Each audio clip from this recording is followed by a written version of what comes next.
اور حکمرانوں کی آنکھوں میں آنکھیں ڈال کر للکارا اور ہر سطح پر اسلام کی بالادستی کے خاطر اپنا سب کچھ قربان کر دیا، مگر افسوس کہ آج ہم نے ان کے کارناموں کو پس پشت ڈال دیا اور خیر امت کے امتیازی وصف کو یکسر فراموش کر دیا۔ باطل کے طوفان سے گھبرا گئے، حالانکہ مومن کبھی باطل کے طوفان سے گھبراتا نہیں۔ ہمارے عروج زوال کی مختصر تاریخ مولانا ابوالکلام آزاد اپنے سحر آفری الفاظ میں یہ فرماتے ہیں: آج تم زلزلے سے ڈرتے ہو، کبھی تم خود ایک زلزلہ تھے۔ آج تم اندھیرے سے کانپ جاتے ہو، معلوم نہیں کہ تمہارا وجود روشنی کا مینار تھا۔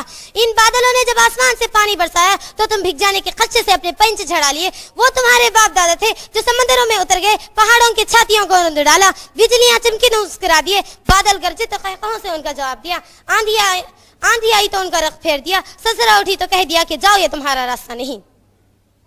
شہنشاہوں کے گریبانوں سے کھیلنے والے آج خود اپنے گریبانوں میں الجھے ہوئے ہیں اور اللہ تعالیٰ سے اس درجہ غافل ہو گئے کہ اس پر کبھی ایمان تھا ہی نہیں۔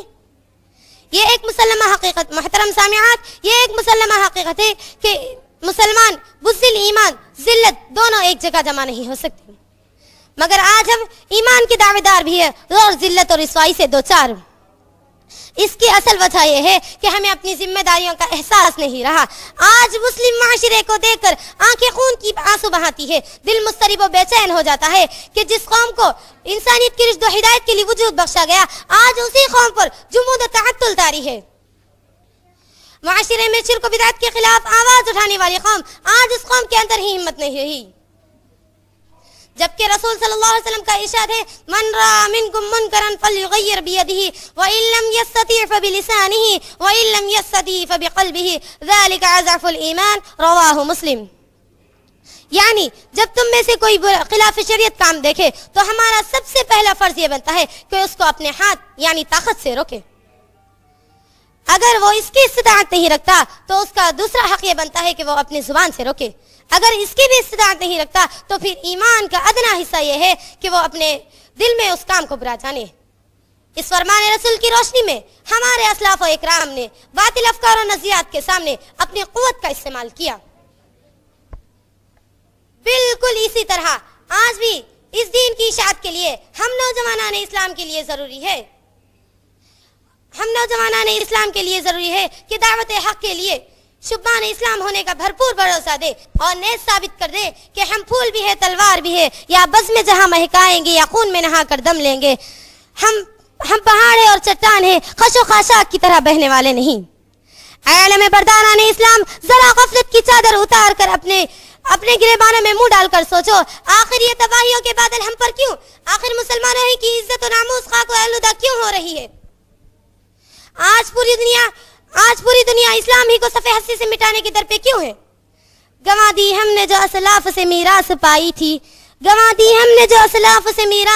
تھی، سریا سے زمین پر آسماں دے مارا ہم کو۔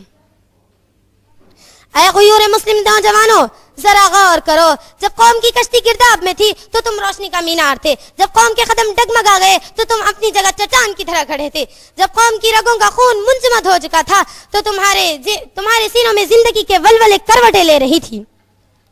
آج بھی اگر پورے اسلام پر اتر جاؤ تو جان لو، ہندوستان تمہارا ہے، اللہ کی زمین تمہاری ہے، عزت و ناموس کے سنہرے ہار تمہارے گلے میں پہنائے جائیں گے۔ تم اپنے ہندوستان کے مجبور و بے کس 20 کروڑ بھائیوں کو وہی دعوت دو جو عرب کے ایک کمسن 17 سالہ نوجوان محمد بن قاسم نے راجہ داہر کے قیدیوں کو دیا تھا۔ اے چمنستان اسلام کے نولہانو، چھوڑ دو اس عیش و عشرت کو، اتار دو کسب و افترا کی ردا اور واعتصموا بحبل اللہ جمیعا ولا تفرقوا کے بندھن میں اپنے آپ کو جکڑو۔ لا الہ الا اللہ محمد رسول اللہ کو لوگوں کے دل پر ثبوت کر دو، کیونکہ باطل پرستوں نے دنیا میں آگ لگا دی ہے۔ محترم سامعات و سامعین، اب بھی اگر ہم یہ چاہتے ہیں کہ ہماری شان و شوکت دنیا میں پھر سے دہرائیں تو ضروری ہے کہ حق و صداقت کا اور شجاعت کا بھولا ہوا سبق پھر سے یاد کریں۔ شاعر کا قول ہے: سبق پھر پڑھ صداقت کا، شجاعت کا، عدالت کا، سبق پھر پڑھ صداقت کا، شجاعت کا، عدالت کا، لیا جائے گا تجھ سے کام دنیا کی امامت کا۔